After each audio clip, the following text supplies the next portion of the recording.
एक बार महात्मा बुद्ध किसी गांव में प्रवचन दे रहे थे। वे अपनी बात को समाप्त करते हुए बोले, मानव के दुख का कारण है स्वयं को किसी से बांधना। जहां भी मोह होता है, बंधन होता है, वहां दुख स्वयं ही उत्पन्न हो जाता है। अतः अपने बंधनों को जानें और उनसे बाहर निकलने का प्रयास करें।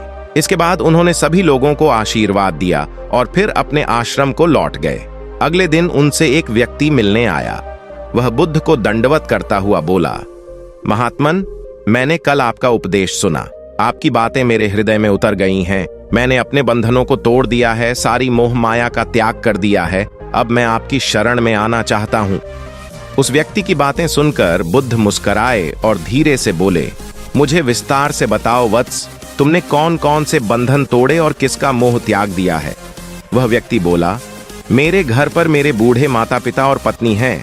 मेरा एक छोटा बच्चा भी है। मेरी पत्नी बहुत बीमार रहती है। उसके कष्ट देखकर मैं अक्सर सोचता रहता था कि वह मर जाए तो उसके कष्ट दूर हो जाएं। उसकी वजह से मैं बहुत दुखी रहता हूं। लेकिन कल जब मैंने आपका उपदेश सुना तो मेरी समझ में आ गया कि मेरे परिवार से मेरा बंधन ही मेरे दुखों का कारण है। अगर मैं इसके चक्कर में पड़ा रहूंगा तो कभी सत्य को नहीं जान सकूंगा। इसलिए मैं अपने घर को त्याग कर आपके पास आया हूं। बुद्ध ने पूछा, क्या तुम सचमुच सभी बंधनों से मुक्त हो गए हो? देख लो, कहीं कोई बंधन तुम्हारे पीछे रह तो नहीं गया? वह व्यक्ति बोला, नहीं प्रभु, मैं अपने जीवन की सारी चीजों को पीछे छोड़ आया हूं और अब आगे बढ़ना चाहता हूं। बुद्ध ने कहा, अगर ऐसी बात है तो फिर ठीक है।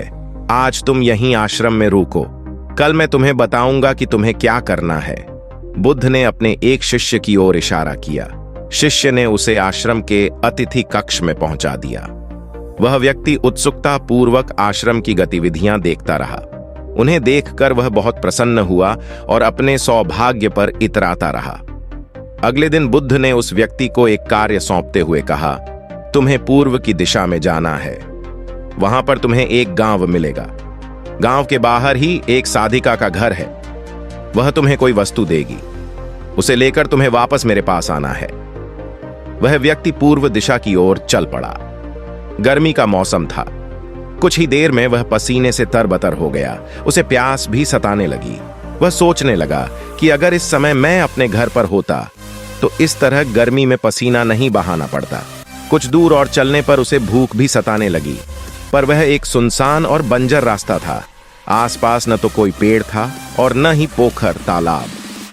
वह पुन सोचने लगा कि अगर मैं इस समय अपने घर पर होता तो अपनी पत्नी के हाथ का बना स्वादिष्ट भोजन कर रहा होता। पता नहीं क्यों बुद्ध ने मुझे गर्मी में भेज दिया। काफी देर तक चलने के बाद वह व्यक्ति गांव में जा पहुंचा। गांव के बाहर ही एक घर बना हुआ था। उसने दरवाजे के पास पहुंचकर उसे धीरे से खटखटाया। दरवाजे को एक साधिका ने खोला। उसके चेहरे पर एक अद्भुत तेज था। वह व्यक्ति उसे देखकर मंत्रमुग्ध हो गया। साधिका ने उसे अभिवादन करते हुए कहा, मैं जानती हूं कि आपको बुद्ध ने भेजा है। आप अंदर आ जाएं।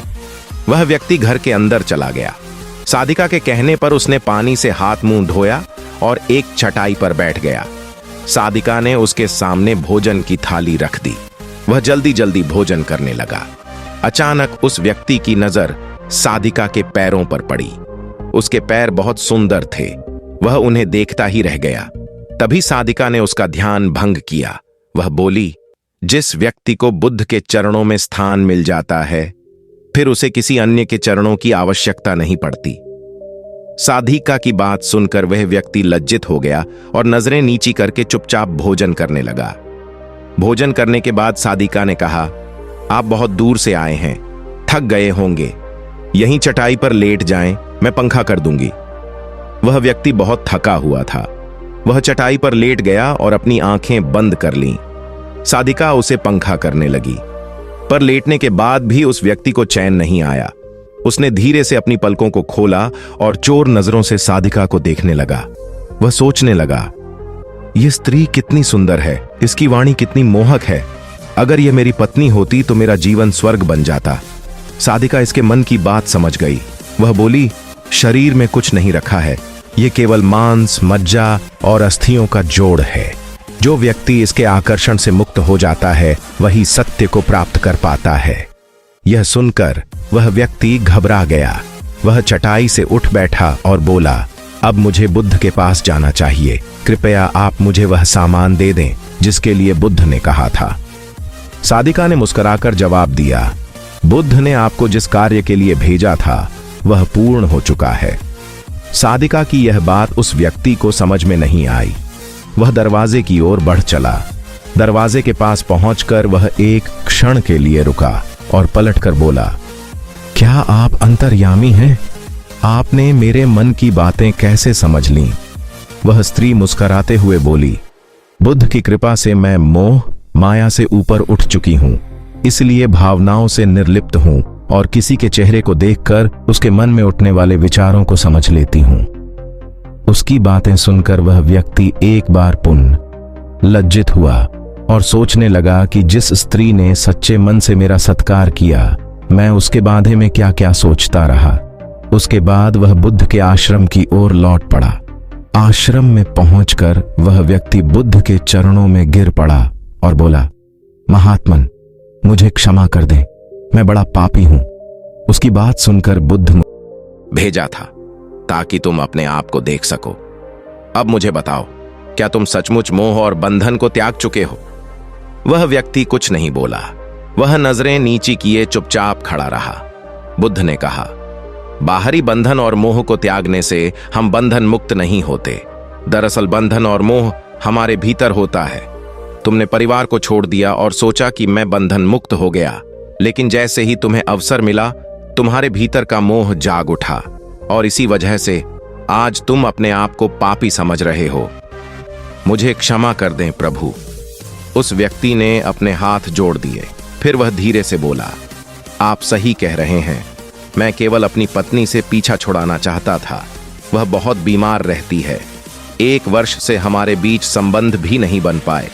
मैं कुछ ज्यादा कमाता भी नहीं हूं, इसलिए मैं अपने परिवार के दायित्वों का निवर्हन भी ठीक ढंग से नहीं कर पा रहा हूं। शायद इसीलिए मैं अपने परिवार से पीछा छुड़ाना चाहता था, पर अब मैं समझ गया हूं, मेरा परिवार ही मेरा सत्य है और उसके दायित्वों का निवर्हन ही असली कर्म है। बुद्ध बोले, मैं जो कुछ भी कहता हूं वह अपने अनुभव के आधार पर कहता हूं। लोग मेरी बातों को सुनते तो हैं, पर वे अपने स्वार्थ के अनुसार ही उसका अर्थ ग्रहण करते हैं। इसीलिए मोह, माया, कामना, इच्छा, वासना, क्रोध को लोग बाहर की ओर खोजते हैं, जबकि यह हमारे भीतर ही है। हम दूसरों को देखकर तरह तरह की कामना करने लगते हैं। कामना से इच्छा जन्म लेती है, इच्छा से वासना पैदा होती है और वासना की पूर्ति न होने पर क्रोध उत्पन्न होता है। ये सब एक दूसरे से जुड़े हुए हैं। क्रोध के लिए हम सदैव दूसरे को जिम्मेदार ठहराते हैं, जबकि क्रोध का स्रोत हमारे भीतर है। तुम चाहोगे तो क्रोध आएगा, तुम चाहोगे तो क्रोध नहीं आएगा। इसी तरह बंधन बाहर नहीं होते, हमारे मन में होते हैं। हम मन से ही किसी से बंध जाते हैं और मन के कारण ही हम दुख पाते हैं। लेकिन जो व्यक्ति इन बातों की गहराई तक पहुंच जाता है, वह दुखों से हमेशा हमेशा के लिए मुक्त हो जाता है। भेज दिया। काफी देर तक चलने के बाद वह व्यक्ति गांव में जा पहुंचा। गांव के बाहर ही एक घर बना हुआ था। उसने दरवाजे के पास पहुंचकर उसे धीरे से खटखटाया। दरवाजे को एक साधिका ने खोला। उसके चेहरे पर एक अद्भुत तेज था। वह व्यक्ति उसे देखकर मंत्रमुग्ध हो गया। साधिका ने उसे अभिवादन करते हुए कहा, मैं जानती हूं कि आपको बुद्ध ने भेजा है, आप अंदर आ जाएं। वह व्यक्ति घर के अंदर चला गया। साधिका के कहने पर उसने पानी से हाथ मुंह धोया और एक चटाई पर बैठ गया। साधिका ने उसके सामने भोजन की थाली रख दी। वह जल्दी जल्दी भोजन करने लगा। अचानक उस व्यक्ति की नजर साधिका के पैरों पर पड़ी। उसके पैर बहुत सुंदर थे। वह उन्हें देखता ही रह गया। तभी साधिका ने उसका ध्यान भंग किया। वह बोली, जिस व्यक्ति को बुद्ध के चरणों में स्थान मिल जाता है, फिर उसे किसी अन्य के चरणों की आवश्यकता नहीं पड़ती। साधिका की बात सुनकर वह व्यक्ति लज्जित हो गया और नजरें नीची करके चुपचाप भोजन करने लगा। भोजन करने के बाद साधिका ने कहा, आप बहुत दूर से आए हैं, थक गए होंगे, यहीं चटाई पर लेट जाएं, मैं पंखा कर दूंगी। वह व्यक्ति बहुत थका हुआ था।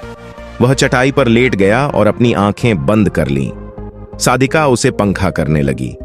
पर लेटने के बाद भी उस व्यक्ति को चैन नहीं आया। उसने धीरे से अपनी पलकों को खोला और चोर नजरों से साधिका को देखने लगा। वह सोचने लगा, यह स्त्री कितनी सुंदर है, इसकी वाणी कितनी मोहक है।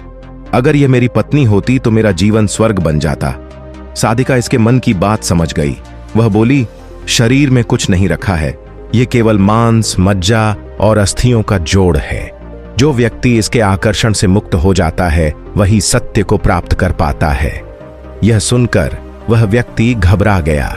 वह चटाई से उठ बैठा और बोला, अब मुझे बुद्ध के पास जाना चाहिए। कृपया आप मुझे वह सामान दे दें जिसके लिए बुद्ध ने कहा था।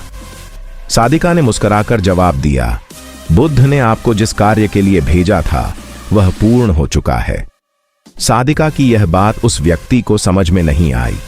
वह दरवाजे की ओर बढ़ चला। दरवाजे के पास पहुंचकर वह एक क्षण के लिए रुका और पलटकर बोला, क्या आप अंतर्यामी हैं? आपने मेरे मन की बातें कैसे समझ लीं? वह स्त्री मुस्कुराते हुए बोली, बुद्ध की कृपा से मैं मोह माया से ऊपर उठ चुकी हूं, इसलिए भावनाओं से निर्लिप्त हूं और किसी के चेहरे को देखकर उसके मन में उठने वाले विचारों को समझ लेती हूं। उसकी बातें सुनकर वह व्यक्ति एक बार पुनः लज्जित हुआ और सोचने लगा कि जिस स्त्री ने सच्चे मन से मेरा सत्कार किया, मैं उसके बारे में क्या क्या सोचता रहा। उसके बाद वह बुद्ध के आश्रम की ओर लौट पड़ा। आश्रम में पहुंचकर वह व्यक्ति बुद्ध के चरणों में गिर पड़ा और बोला, महात्मन, मुझे क्षमा कर दे, मैं बड़ा पापी हूं। उसकी बात सुनकर बुद्ध मुस्कुराए और बोले, मैंने तुम्हें साधिका के पास इसीलिए